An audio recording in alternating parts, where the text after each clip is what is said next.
Sorry for the error. Take note of the file naming convention. It's Peter's name, project ID number, technical for the first folder, and financial for the second folder.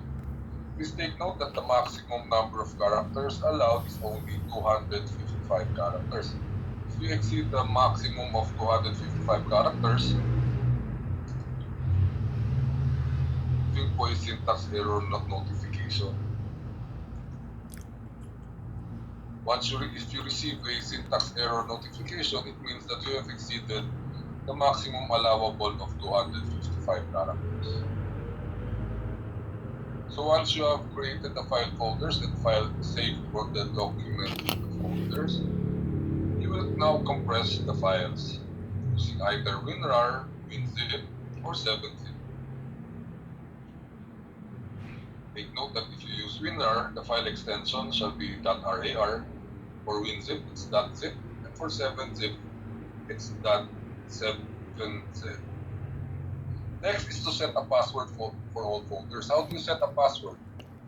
While compressing for the documents, you will be prompted whether to set a password or not. Ito po circled in red. So since we require a password, please set a password for all 3 folders. So the setting of the password is done while compressing your files. So you have now compressed your both files, both folders. Next is to generate the hash code for all file folders. Hash code po using SHA-256. So how do you generate the hash code? First is to install the HashMyFiles application. To download po this application free online. Once you have installed and downloaded and installed the application, pumunta po kayo sa inyong downloads folder and double-click on the HashMyFiles application. Pag nag-double-click po kayo, mag-open po yung application and upload the document that you want to generate the hash code for. So ayan po, then highlight the document. Pag in-highlight niyo po and right-click on it, meron po siyang drop-down na copy SHA-256. Notice, marami pong available na hash codes. Ang requirement po natin is SHA-256. So you have already generated the hash code for 3 folders.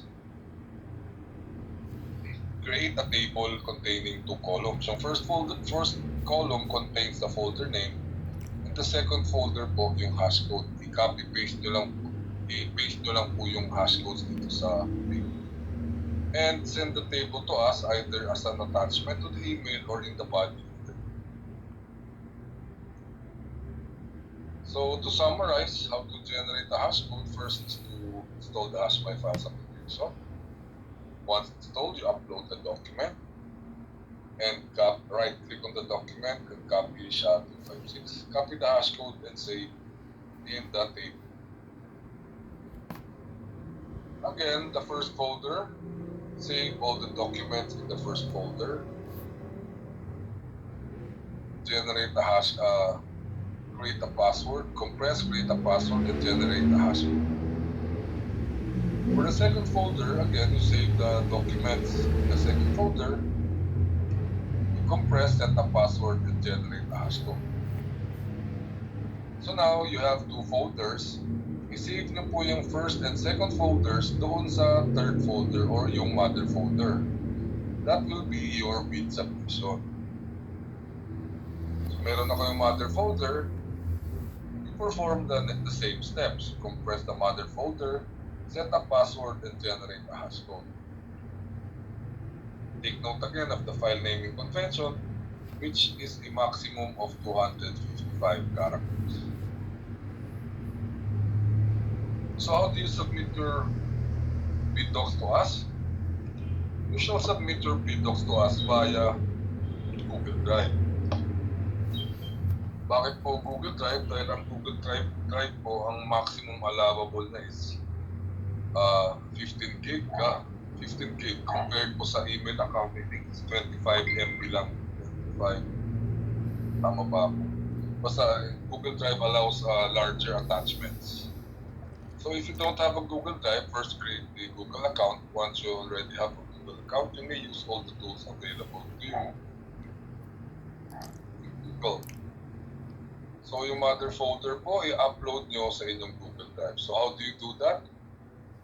So open the Google Drive application, click nyo lang po yung plus new, and upload the document, the bid submission. Once you have uploaded it, i-right-click nyo lang, i-click nyo yung document, and right-click on it, and click share, tapos i-enter nyo po yung aming address. Or you may click on this icon, yung nakapilog po na red, and enter our email address. Share the document separately with the box secretariat. First, with the boxsecretariat.pmd@gmail.com, and second, at back.secretariat@comelec.gov.ph. So, take note po, separate po ang pag-share nyo sa amin dahil yung Comelec email address po may added security po yan at baka mag-bounce po yung submission. Also, please always monitor your inbox, baka nag-bounce po yung documents. So once you have shared to us the document, ito po yung screenshot ng aming Google Drive. We will know that you have shared with us your documents. We will also know the date and time that you submitted your document. So once you have uploaded it to us, makikita rin po namin yan sa email address namin that you have shared the document. So all you have to do is click on this link, mag-open na po yan sa amin. Right?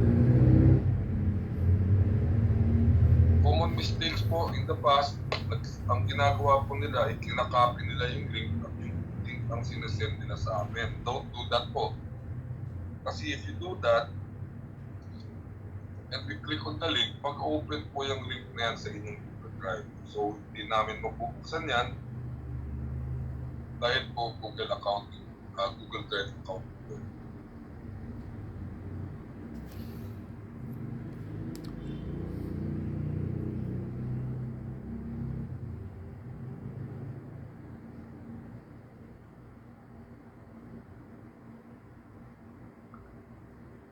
So again, yung ating format, the first folder goes in the mother folder, and the second folder goes as well to the mother folder of your research.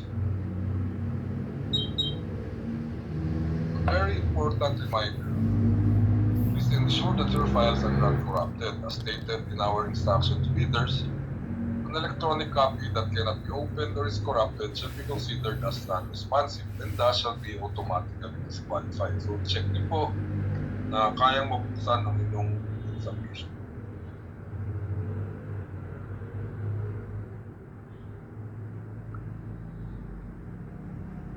After the opening of bids, we shall be sending you a bid acknowledgement form acknowledging that we received your bidding documents. Now go to the procedure.